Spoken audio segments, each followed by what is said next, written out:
공부 8시간 하기 대 장사 8시간 하기, 이 중 뭐가 더 어려울까요? 어른들은 공부가 제일 쉽다고 얘기를 하죠. 근데 제가 어른이 된 입장에서 진실을 말씀드리자면 이거 다 굴합니다. 솔직히 장사가 훨씬 더 쉬워요. 공부가 왜 힘들까요? 공부는 의지로 해야 돼요. 내 감정이랑 싸워야 돼요. 내 본능을 거슬러서 핸드폰 보고 싶어도 억지로 참고 책을 보고 외워야 되는 게 공부예요. 근데 장사는요? 장사는 똑같이 하기 싫어도 오늘 장사 더럽게 하기 싫다, 핸드폰이나 보고 싶다 하고 핸드폰을 보다가도 딸랑 하는 소리가 들리면 네 어서오세요가 자동으로 나가고, 얼마예요 하면 5,000원이에요, 네 감사합니다, 안녕히 가세요 하면 돈이 걸려요. 그냥 해야 되는 일만 하면 자동으로 이렇게 됩니다. 내가 의지가 없고 의욕이 없고 감정적으로 일하기가 싫어도 손님이 오면 그냥 자동 반사적으로 어서 오십시오, 얼마입니다, 네 안녕히 가세요 라는 거를 하게 되는 게 장사라는 거예요. 공부는 의지로 해야 되는 거지만 장사는 의지와는 상관없이 하는 거라 훨씬 쉽다는 거죠. 자, 그런데 이런 반론을 하실 수가 있어요. 장사가 안 되면 얼마나 힘든 줄 아냐. 그 주장 역시 공부가 더 어렵다는 주장을 뒷받침할 뿐이에요. 자, 장사가 안 되면 힘들어요. 그럼 장사가 잘 되게 만들려면 공부를 해야 돼요. 음식을 더 맛있게 만드는 방법을 공부하거나 마케팅하는 방법을 공부하던가, 그렇게 해서 장사가 잘 되게 만들어야 되는데 다들 그거를 잘 안 합니다. 왜? 공부는 힘드니까. 자영업을 한다는 게 어떤 의미일까요? 그냥 쉽게 생각하면 커피 파는 거, 음식 파는 거, 객실 빌려주는 거, 이게 자영업이지 라고 얘기할 수가 있는데 틀린 말 아닙니다만 진짜 본질은 이게 아니더라고요.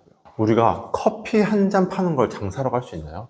딱 한 잔만 파는 커피를 장사라고 할 수 있나요? 아니죠. 일회성인 거는 장사가 아니죠. 그건 뭐 중고거래, 당근 같은 거죠. 그냥 이벤트일 뿐이에요. 장사는 당연히 지속적으로 돈을 벌기 위해서 반복적인 일을 해야 돼요. 이 반복적인 작업을 효율적으로 하기 위해서 장사의 시스템이라는 게 생기죠. 딱 한 잔만 커피를 파는 거라고 하면 그냥 집에서 커피 내려다가 집 앞에 나와가지고 커피 드실래요 하면서 커피 살 사람을 찾아다니면서 그렇게 거래를 할 수도 있어요. 이거는 딱 한 번만 했을 때 이야기고 매번 손님을 이렇게 구하러 다니는 건 말이 안 되잖아요. 그래서 지나가는 사람이 우리 가게를 보고 인지하고 기억하고 할 수 있도록 이 간판이라는 시스템이 생겼죠. 손님이 오면 주인이 빨리 알아차리고 인사를 건넬 수 있도록 띠링하는 종소리 시스템이 생겼고, 손님이 원하는 물건을 쉽게 알아차리도록 메뉴와 가격표라는 시스템이 생겼어요. 사장님 앞에서 원하는 물건을 가져와서 가격을 지불하고 가져가는 결제라는 시스템이 또 생겼죠. 이렇게 장사는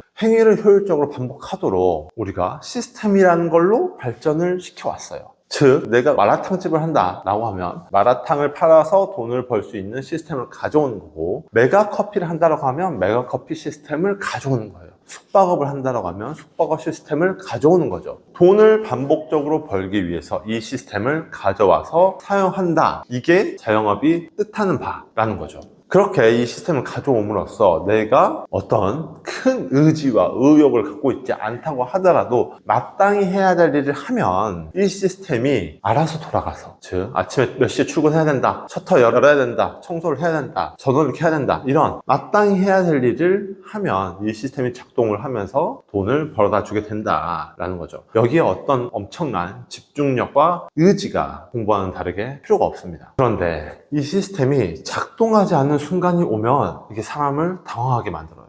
경쟁업체가 갑자기 옆에 생겨가지고 손님을 나눠 갖게 된다거나, 그럼 이 간판만으로 잘 돌아갔던 홍보 시스템에 문제가 생긴 거죠. 이때 우리는 더 강력한 홍보 시스템을 위해서 마케팅 공부를 하고 프로모션에 대한 공부를 하고 신메뉴 개발에 대한 공부를 하고 이렇게 해야 되는데, 이 공부는 또 뭐다? 의지의 영역이다. 공부 자체가 의지의 영역이다 보니까 어렵다, 모르겠다, 하기 싫다, 이런 감정들이 작용하면서 안 하게 된다라는 거예요. 제가 15년 동안 자영업을 하면서 많은 분들 봐왔지만 이 자영업의 가장 큰 문제는 바로 이 기존의 시스템을 고수하는 건 잘하시는데 변화한 환경에 맞는 시스템으로 유연하게 바꾸는 건 어려워하시더라라는 거예요. 환경에 맞춰서 장사를 반복적으로 잘 하도록 효율화시킨 게 시스템이라서 환경이 바뀌면 당연히 내 시스템도 그에 맞춰서 바뀌어야 됩니다. 그래서 저는 항상 이렇게 생각하려고 해요. 인건비가 올라간 게 아니다, 채용 환경이 변한 거다. 광고비가 올라간 게 아니다. 광고 환경이 변한 거다. 경쟁사가 생긴 게 아니다. 경쟁 환경이 변한 거다. 환경은 언제나 계속 변하더라고요. 우연치 않게 나한테 유리한 환경으로 변했다면 운이 좋았다 라고 표현하는 것이고, 나에게 불리한 환경으로 변하면 운이 나빴다 라고 표현하는 것일 뿐이지 환경은 계속 바뀌더라. 그리고 이 환경을 어떠한 인간이